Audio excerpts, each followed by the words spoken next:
Pwede silang pumunta sa ating IAS, sa PLEB, sa NAPOLCOM, sa DILG, sa mga mayor nila. Front and center. Front and center. A focus on important and significant developments affecting the lives of Filipinos, not only in the Philippines, but also those living and working around the world. Join us in Front and Center. Front and Center. Here on Radyo Pilipinas World Service. Good day, welcome to Front and Center, where we focus on developments in the Philippines, legislation that provides policies and directions that strives to promote a better economy for the country, issues that concern the welfare and well-being of every Filipino. All of these and more will be Front and Center. You can watch this program live on our Facebook page, that's Radyo Pilipinas World Service, and you can hear us live on audio streaming at Evox PBS receiver app. So join us for another edition of Front and Center with your host, Jerome Toledo. Front and Center. Front and Center. Here on Radyo Pilipinas World Service. So yesterday, Executive Secretary Lucas Bersamin announced the third tranche of courtesy resignations that have been rejected by the President. President Marcos Jr. has retained the following secretaries. So first, he mentioned Agriculture Secretary Francisco Chu Laurel Jr., to be followed by Agrarian Reform Secretary Conrado Estrella III, Education Secretary Sonny Angara, Labor Secretary Bienvenido Laguasma, and the Social Welfare and Development Secretary Rex Gatchalian, and Health Secretary Teodoro Herbosa. Following secretaries that have their courtesy resignations rejected are Migrant Worker Secretary Hans Leo Kakdak, Science and Technology Secretary Renato Solidum Jr., Tourism Secretary Cristina Garcia Frasco, Information and Communications Technology Secretary Henry Aguda, and Transportation Secretary Vince Dizon, and Public Works and Highways Secretary Manuel Bonoan. The President also retained the following cabinet officials. That's Technical Education and Skills Development Authority Secretary Jose Francisco Kiko Benitez, Chief Presidential Legal Counsel Juan Ponce Enrile, Presidential Management Staff Secretary Elaine Masukat, Metropolitan Manila Development Authority or MMDA Chairman Romando Don Artes, Mindanao Development Authority or MINDA Chairman Leo Tereso Magno, Presidential Advisor for Mindanao Concerns Secretary Antonio Sariles, and the Bureau of Internal Revenue Commissioner Romeo Lumagi Jr., and Customs Commissioner Bienvenido Rubio, and Treasurer of the Philippines Sharon Almanza. So besides this papers that were rejected by the President, here are the courtesy resignations that have been accepted by the President. So they are Maynardo Sabili, the chairperson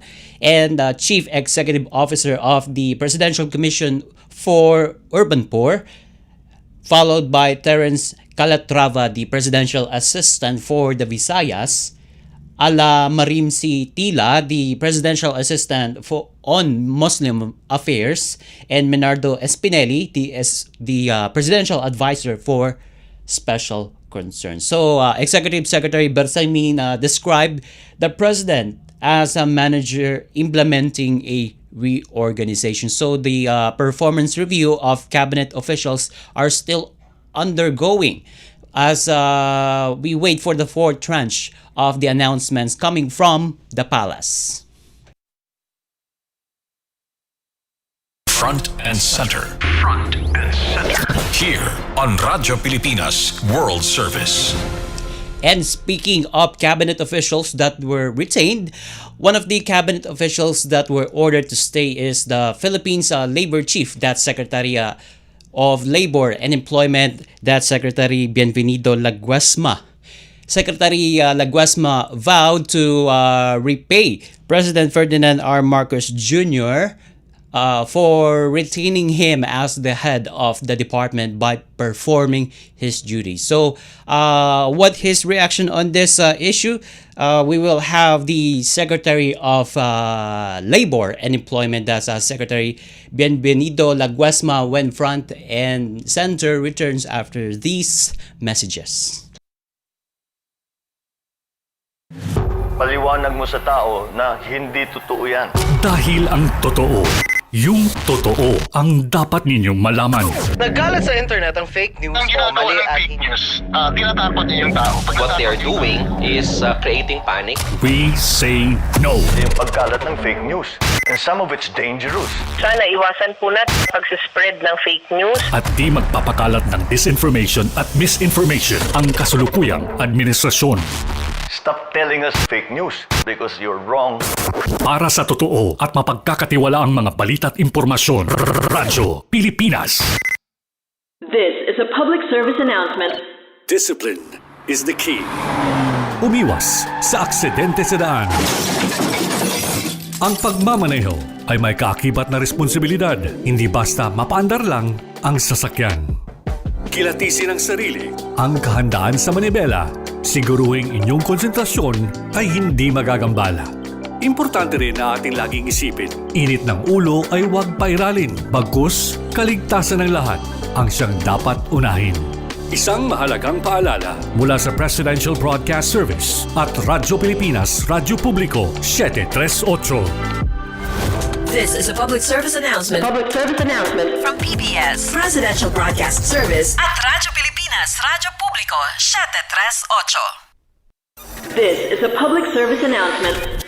Maging handa sa oras ng sakuna. Para sa iyo at sa iyong pamilya, laging siguruhin. Go Bag ay nakahanda at naglalaman ng mga sumusunod. Ilang pirasong damit, ready-to-eat na pagkain at inuming aabot ng 3 araw. Personal na gamit para sa inyong hygiene. First aid kit kabilang ang alcohol, bandages, gamot sa lagnat, ubo at sipon, pati na rin ang inyong vitamins at maintenance medicines. Maglagay ng pito, flashlight, lighter o posporo. Huwag kalimutan ang mga charger o power bank. At higit sa lahat, isama ang mga importanteng gamit gaya ng inyong mga legal na dokumento, IDs, ATM o passbook, insurance at iba pa.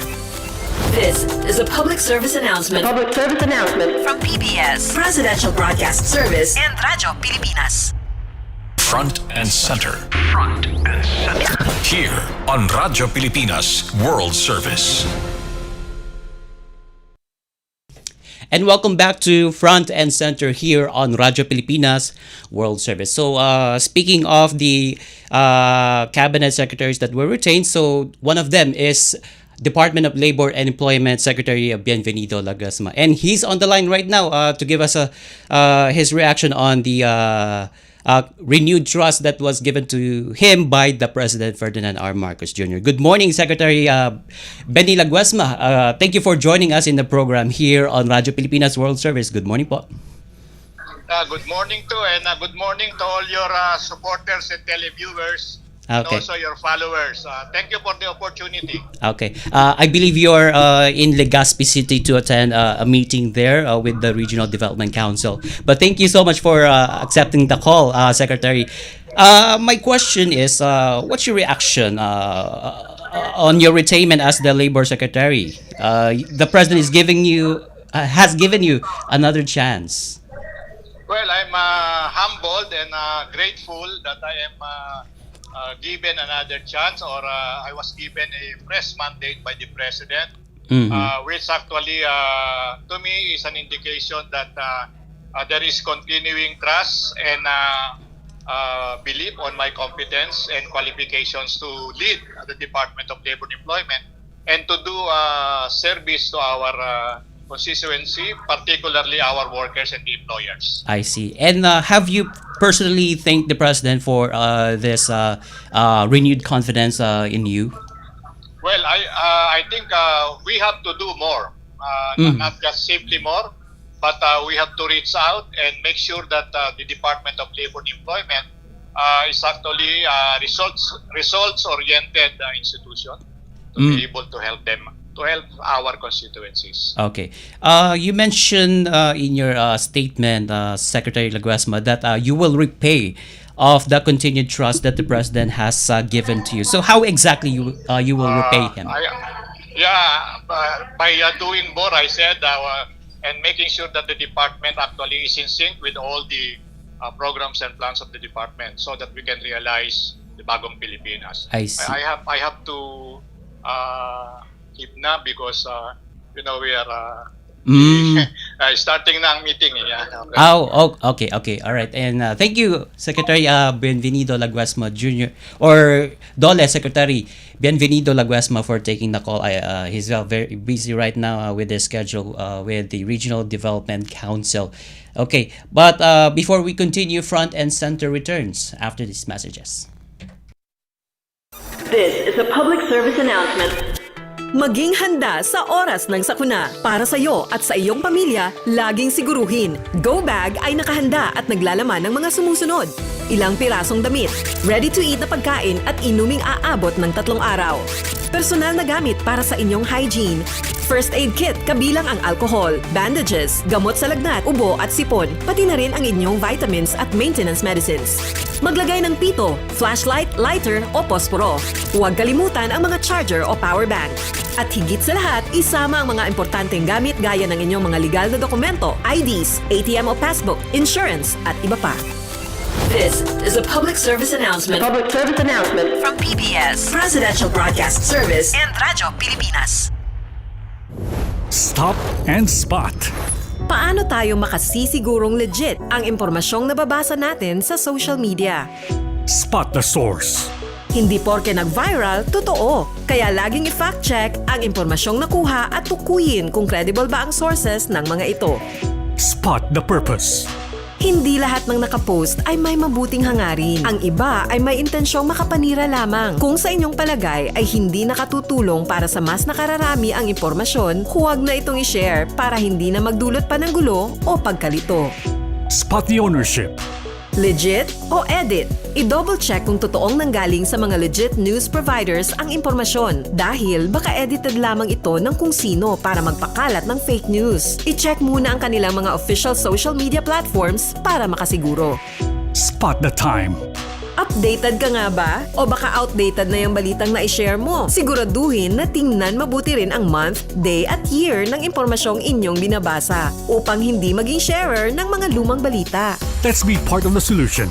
We can be warriors against disinformation and misinformation. Maging mapanuri sa lahat ng oras. A message from Presidential Communications Office, Department of Education, Commission on Higher Education, DILG, DSWD, Presidential Broadcast Service at Radyo Pilipinas.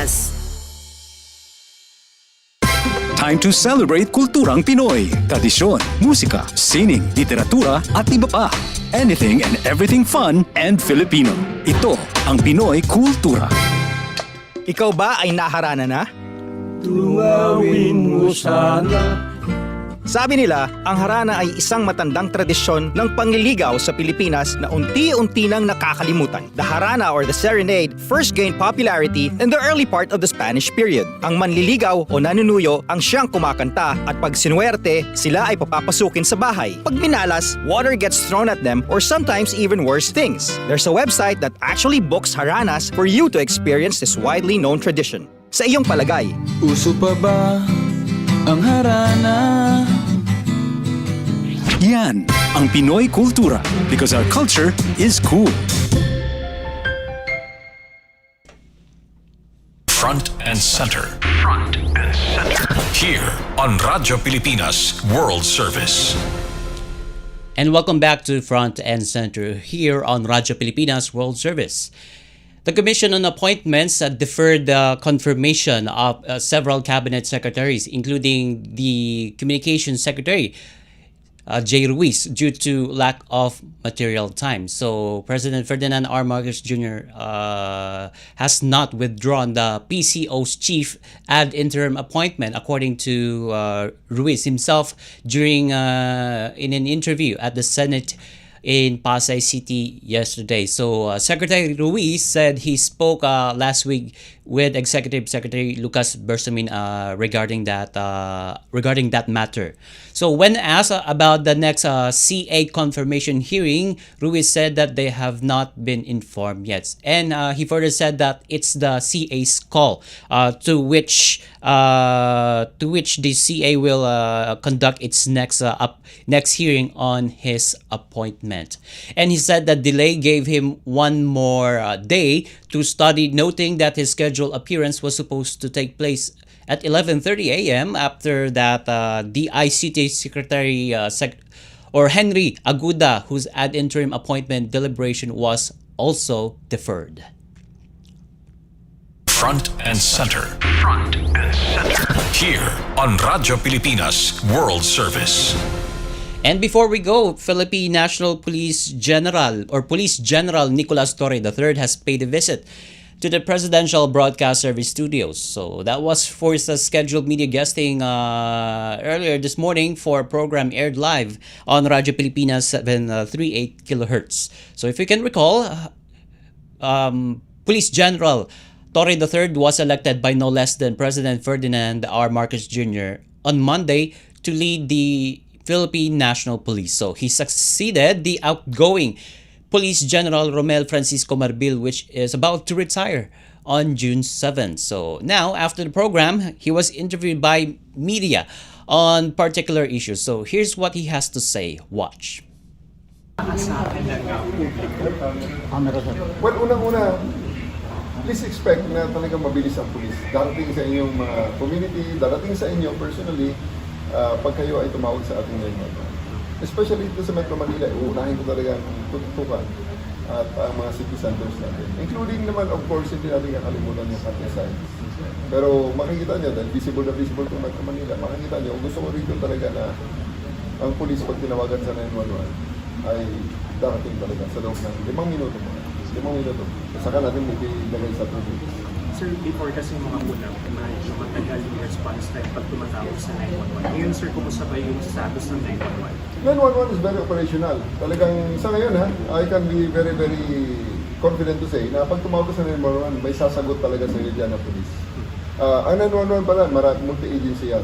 May menu, may sub-menu yan na dial 1 for police assistance, dial 2 for fire, and dial 3 for ambulance. So, tawag lang kayo sa 911, then press 1 para makausap niyo ang ating command center sa branch. Sir, nakilala kayo sa 3-minute response time. Ipatutupad po ito? Yes. Sa ngayon, ang benchmark na sinaset natin simula sa buong Metro Manila ay 5 minutes. And then gradually, we will be doing it faster and faster hanggang sa maabot natin ang 3 minutes or better. Chief, banggit niyo po kanina na i-enhance pa natin yung 5-minute response na ito. Ano po ba yung mga i-enhance pa natin?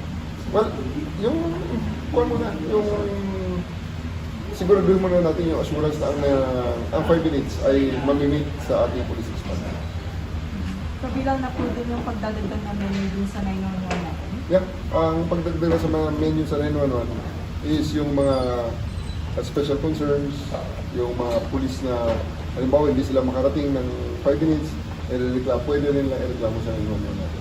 Chief, nabanggit niyo din po na meron tayong instruction kahapon na magdagdag ng isang facility kung saan makakatulong sa kaalaman ng ating kapulisan. Ano po ba tawag natin din sa facility na ito? Well, sa ngayon, training service actually yung gumagawa niyan. Ginagawa naman, it's already functioning. Nagpapagawa lang ako ng special program na may mga subject matter experts na pag ang pulis natin ay magsabi na sinabi nila na medyo hindi ko kabisado yan or itong baril ko mukhang hindi ko na naipuputok to gusto ko magpaturo dahil bago ito hindi ko pa na ipapractice talaga hindi pa ako nahasa ng todo sa bagong issue na to pupunta ka sa training service at matuturo ang lahat. Meron kami mga simulators doon, meron kami firing range para sa live firing. Hindi po papatupad yung 8 hours duty sa PNP person? Yes, priority ko yan. I asked the RDNCRPO to already implement that as soon as possible. Today dapat na-implement na yan. Na 8 hours ang duty ng ating mga polis. Totoo yun na ang mga polis natin ay magiging mas konti in terms of numbers, physical numbers. Pero ang assurance ko naman is that pag duty ang mga yan, 100%. Yan ay gising, yan ay buhay, yan ay nagtatrabaho talaga. So you mentioned na paramihan ng huli. Pero baka may mga umabuso or maging iba yung interpretation ng ilan sa ating hana. Yung response nito. Yan. Actually, may mga agencies na nag-call out sa akin dyan na paramihan ng huli, baka naman magiging abusado ang pulis. Ito huli, hindi patay. Okay? Pag huli at illegal, ang feeling nila na hinuli sila ng illegal, admin case yan. Pwede silang pupunta sa ating IAS, sa PLEB, sa NAPOLCOM, sa DILG, sa mga mayor nila. Pwede silang pupunta sa media, sa radyo, at reklamo ang pulis natin. Dala-dala ang kanilang abogado para depensahan ang kanilang karapatan. At may fight ang kanilang posisyon na hindi tama ang pagkahuli sa kanilang mga pulis. So, pag yan ay nangyayari, ma-prove nila, we can penalize the police, we can compensate them based on the law and existing regulations. Sir, anong gagawin ninyo sa mga ilang na pulis na nasasampot sa katiwalian? Well, ang ating internal cleansing ay hindi nagbabago. Ang trust natin is talagang lilinisin ang ating hanay. Kaya kahapon, ang Internal Affairs Service, Attorney Vidulay, ay binigyan ko talaga ng request na, Sir, tulungan mo ako rito. Kailangan siguraduhin natin na ang mga pulis natin are working within regulations and most especially within the bounds and ambit of human rights. Sir, maraming institution na gumagamit ng AI. Ang PNP po ba ay gagamit, makikisabay na rin sa paggamit ng AI? Baka hindi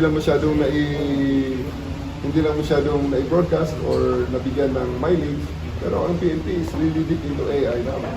Kaya kung napansin nyo, marami kami mga huli sa mga sensational cases, yung last na kidnapping natin, yung shooting ng isang empleyado dyan sa may Quezon Avenue last year, 2 years ago, na ako ang district director.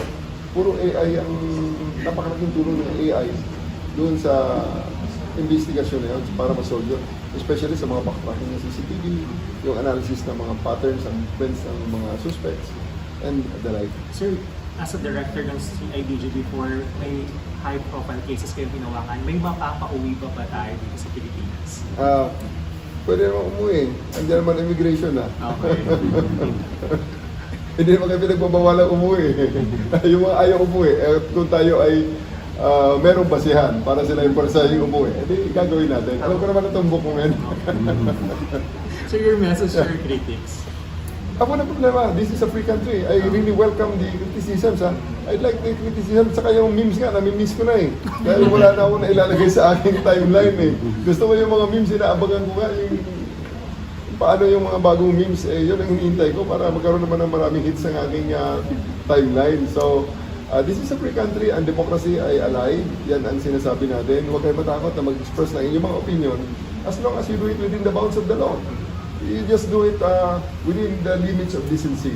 Para siguradong marinig inyong boses, let's be empathic about it. Kung may criticism kayo sa akin, may criticism kayo sa organisasyon ko, sa Philippine National Police, iparating nyo so that we'll use it at the basis for improvement.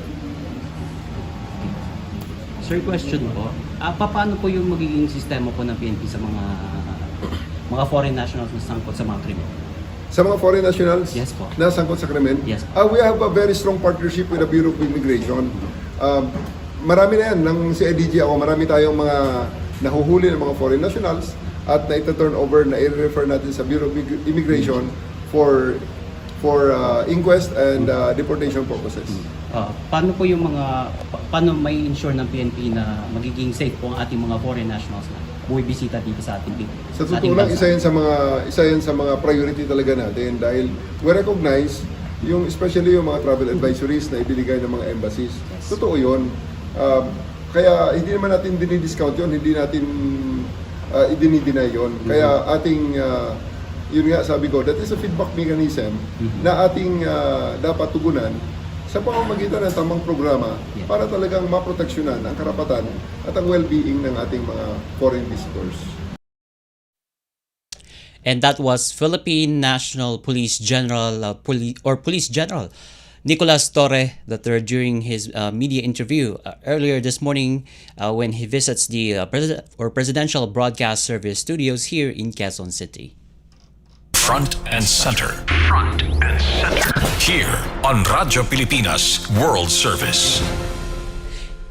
And with that, we conclude this edition of Front and Center. Together with Radyo Pilipinas World Service production team and technical personnel, this is your host, Jerome Toledo. Until next time, mabuhay, love the Philippines.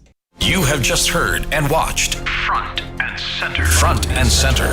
Join us again for another edition here on Radyo Pilipinas World Service. Front and Center.